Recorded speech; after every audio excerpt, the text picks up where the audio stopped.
नमस्कार प्रिय विद्यार्थियों, कैसे हो आप सब। आज हम अध्ययन करेंगे आपकी जो 14.1 प्रश्नावली है, चौथी प्रश्नावली, जिसका नाम है सांख्यिकी। सांख्यिकी में हम अध्ययन करेंगे आज माध्य के बारे में। प्रिय विद्यार्थियों, माध्य 3 प्रकार का होता है।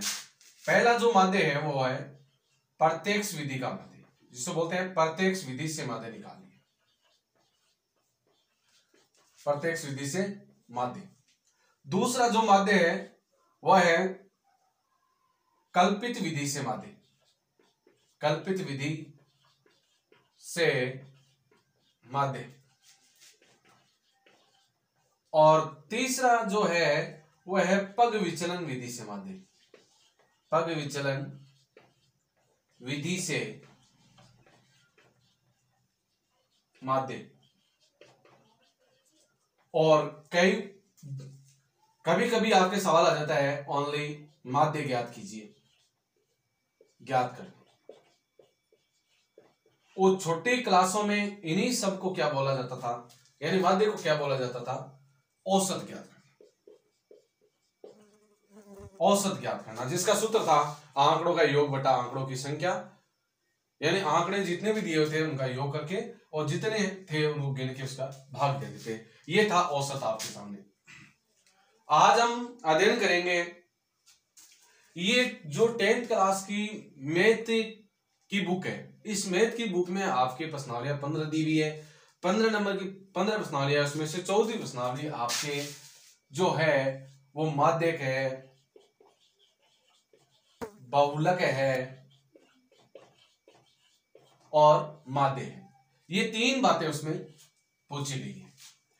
दोस्तों, मैंने माध्य का वीडियो बना दिया, बहुलक का बना दिया, जो आपको मेरे चैनल पे मिल जाएंगे। और आज मैं आपको प्रत्यक्ष विधि से माध्य, कल्पित विधि से माध्य और पग विचलन विधि से यानी माध्य के बारे में चर्चा करूंगा। तो सबसे पहले मैं आपको बता देना चाहता हूं कि मैं आपको सबसे पहले प्रत्यक्ष विधि से माध्य बताऊंगा। कौन सी विधि से निकालना, प्रत्यक्ष विधि से माध्य कैसे निकाला जाता है। अब अगर आपको एक बात ध्यान रखनी है कि बहुलक के लिए तो ओनली सूत्र है, सूत्र में हम मान रखें और उत्तर आ जाता है। लेकिन माध्यक में क्या बनाना पड़ता है, माध्यक में हमें वर्ग अंतराल दे देता है और FI दे देता है, तो हम CF बनाते हैं, CF बना के फिर सूत्र लगाए उत्तर आ जाता है।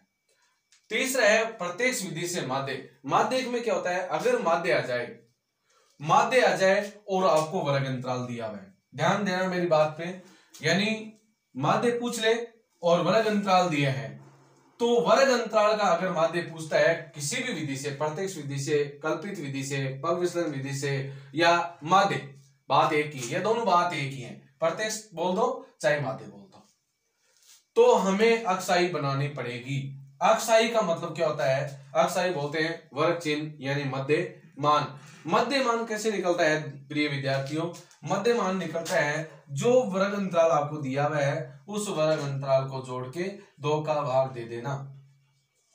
तो 2 और 0 कितना हो जाएंगे, 2 और बटा 2 का भाग देना, 2 एकम 2, 1 आ जाएगा। या इन दोनों के मध्य का जो मान है वो लिख देंगे। तो प्रिय विद्यार्थियों, ध्यानपूर्वक सुनना, आपके माध्य, बहुलक, प्रत्यक्ष विधि से माध्य यानी माध्य बहुलक तीनों में से 2 आएंगे।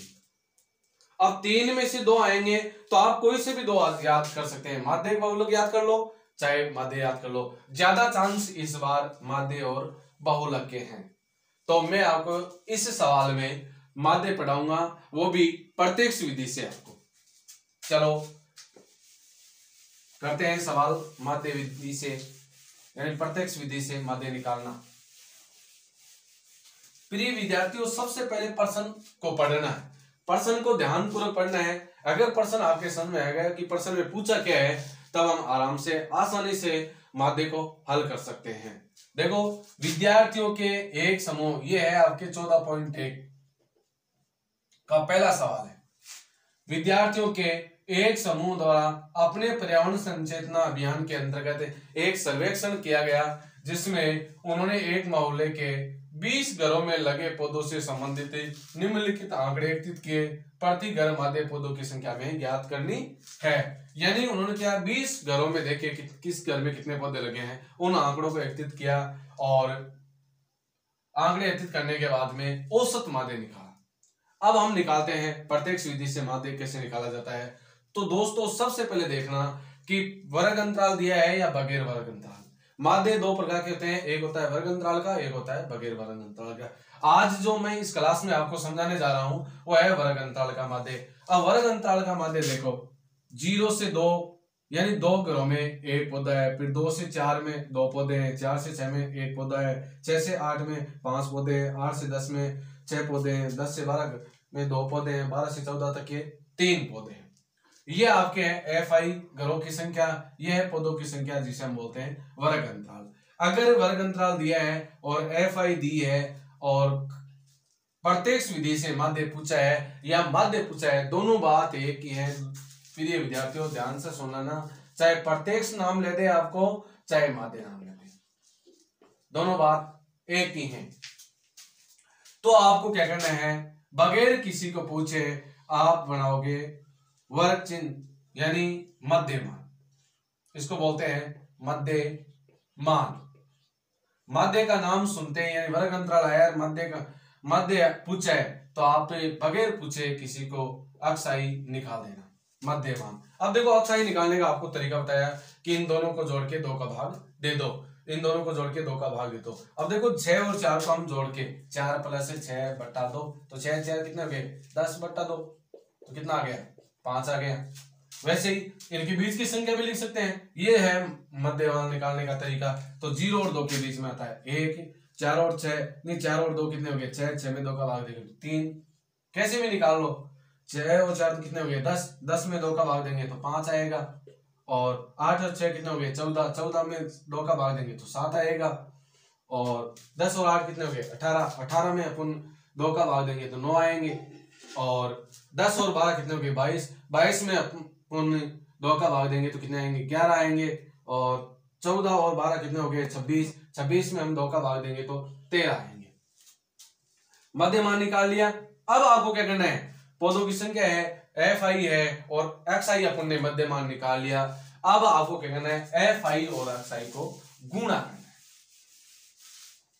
अगला जो कॉलम बनेगा वो बनेगा F यानी सिग्मा FI और XI को हम क्या करेंगे इसमें गुणा करेंगे। तो XI तो हमारे पास ये रही, FI हमारे पास ये रही। तो 1 को 1 से गुणा करेंगे तो आएगा 1, 3 को 2 से गुणा करेंगे तो आएंगे 3 दूनी 6, 5 को 1 से गुणा करेंगे तो 5 से कम 5, 7 को 5 से गुणा करेंगे 7 पंजे होते हैं 35, और 9 को 6 से गुणा करेंगे 9 6 होते हैं 54, और 11 को 2 से गुणा करेंगे तो 11 दूनी होते हैं 22, और 13 को 2 से गुणा करेंगे नहीं 13 को 3 से गुणा करेंगे 13 3 होते हैं 39। यहां लिख देता हूं इनके बीच में 39, ये लाइनें साफ देता हूं जो आपके अच्छी तरीके से समझ में आ जाए। ठीक है, सबसे पहले वर्ग अंतराल दिया है, FI दी है, XI निकाल लेनी है आपको, XI और FI को गुणा कर देना है। अब हमें क्या करना है FI और XI का टोटल करना है और FI का टोटल करना है। FI का टोटल दोस्त प्रिय विद्यार्थियों हम जोड़ते हैं, 1 और 2 कितने हो गए 3, 3 और 1 कितना हो गया 4, 4 और 5 कितने हो गए 9, 9 और 6 कितने हो गए 15, 15 2 कितने हो गए 17, 17 और 3 कितने हो गए 20। ये आपके टोटल आ गया FI का। फिर हम टोटल निकालेंगे सिग्मा FI XI का। तो सिग्मा FI और XI का टोटल कितना आएगा, देखो 1 और 6 कितने होते हैं 7, 7 और 5 कितने होते हैं 12, 12 यानी 1 और 6 7, 7 और 5 12, 12 और 5 17, 17 और 4 21, 21 और 2 23, 23 और 9 कितने हो जाते हैं 32, यानी असल 2, 23 और 9 32 असल 2, 3 और 5 कितने हो गए 8, 8 और 2 कितने हो गए 10, 10 और 3 कितने हो गए 13, 13 और 3 कितने हो गए 16। तो हमारे पास FI का टोटल कितना आया 20 और XI का टोटल कितना आया नहीं, सिग्मा एफ आई एक्स आई का टोटल आया हमारे पास 162 और एफ आई का टोटल आया हमारे पास 20। अब देखो प्रत्यक्ष विधि से चाहे माध्य पूछे चाहे ओनली माध्य पूछे, तो आप क्या करेंगे, दोनों में एक ही सूत्र है, दोनों एक ही बात है। तो यहां लिखोगे प्रत्यक्ष विधि से माध्य, यानी प्रत्यक्ष विधि से माध्य निकालना। प्रिय विद्यार्थियों, प्रत्यक्ष विधि से हम माध्य निकालने का सूत्र है, यहां इसको बोलते हैं अक्ष बार, अक्ष बार बोलते हैं।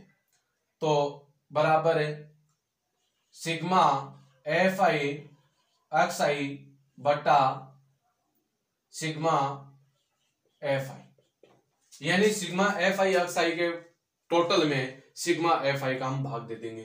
तो सिग्मा एफ आई और एक्स आई का टोटल हमारे पास कितना है, 162। तो हम लिख देंगे अक्ष बार बराबर, यहां ऐसे कोष्टक लगाते हो ठीक हो, नहीं लगाते तो भी ठीक चल लगा देना,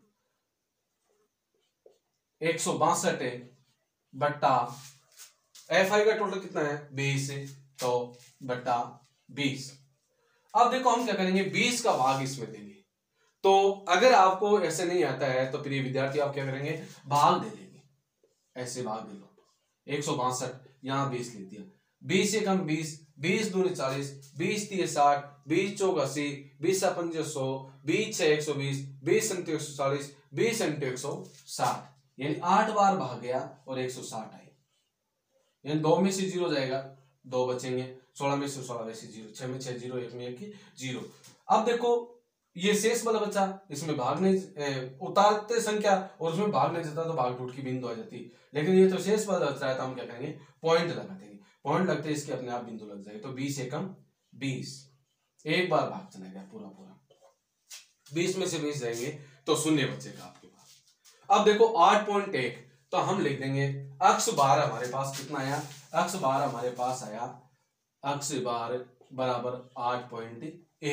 अब हम लिखेंगे अतः, देखो ये कह रहा है कि प्रति घर पौधों की संख्या, यानी माध्य पौधों की संख्या, तो हम लिखेंगे अतः प्रति घर पौधों की माध्य संख्या बराबर 8 माध्य संख्या